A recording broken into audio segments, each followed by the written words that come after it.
Précis de théologie ascétique et mystique, suite, chapitre 1, suite, article 4, la rédemption et ses effets. La rédemption est une œuvre merveilleuse, le chef-d'œuvre de Dieu qui refait l'homme défiguré par le péché et le remet en un certain sens dans un état meilleur que celui qui a précédé sa chute, si bien que l'Église ne craint pas dans sa liturgie de bénir la faute qui nous a valu un tel Rédempteur dans l'homme Dieu.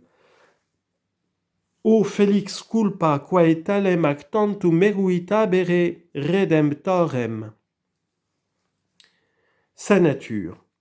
Dieu qui de toute éternité avait prévu la chute de l'homme, voulut aussi de toute éternité préparer aux hommes un Rédempteur en la personne de son Fils.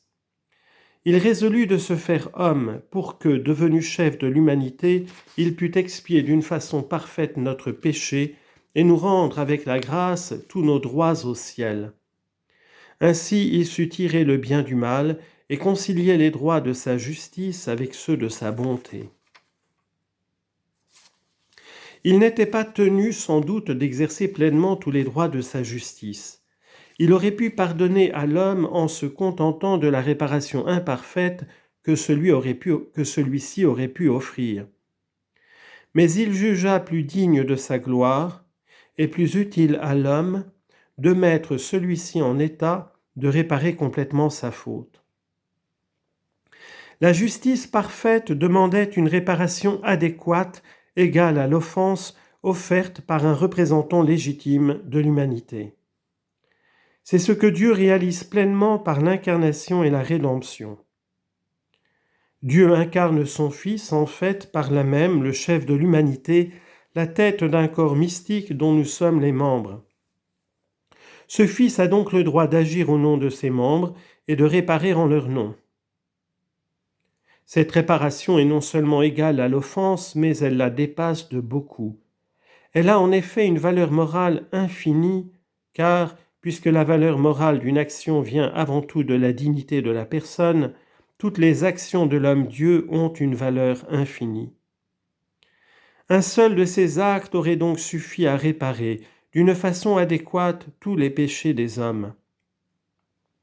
Or Jésus a fait des actes innombrables de réparation, inspirés par l'amour le plus pur.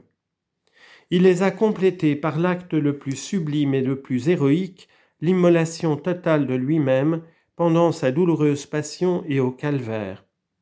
Il a donc satisfait abondamment et surabondamment. Là où le péché s'est multiplié, la grâce a surabondé.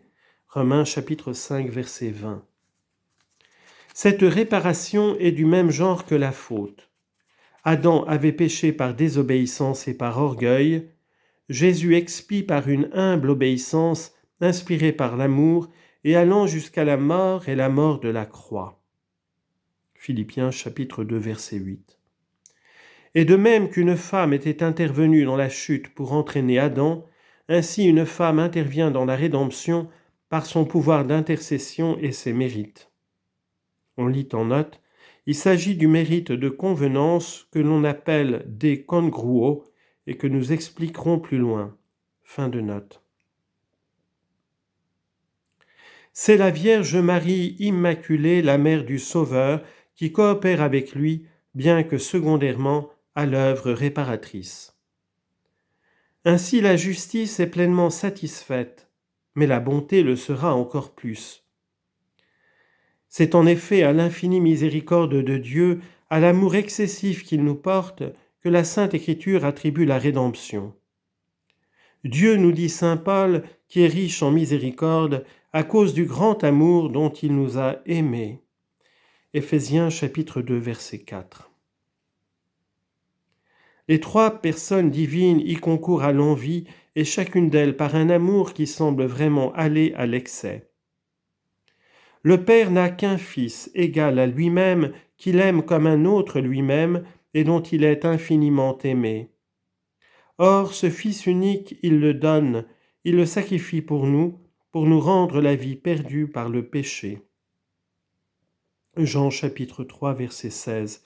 Dieu a tant aimé le monde qu'il a donné son Fils unique, afin que quiconque croit en lui ne périsse pas, mais qu'il ait la vie éternelle. Pouvait-il être plus généreux et donner plus que son Fils ? Avec lui, du reste, ne nous a-t-il pas tout donné ? Romains chapitre 8, verset 32.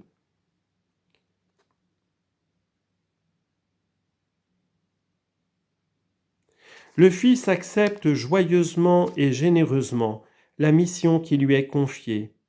Dès le premier moment de l'incarnation, il s'offre à son Père comme victime pour remplacer tous les sacrifices de la loi ancienne, et sa vie tout entière ne sera qu'un long sacrifice complété par l'immolation du calvaire, sacrifice inspiré par l'amour qu'il a pour nous.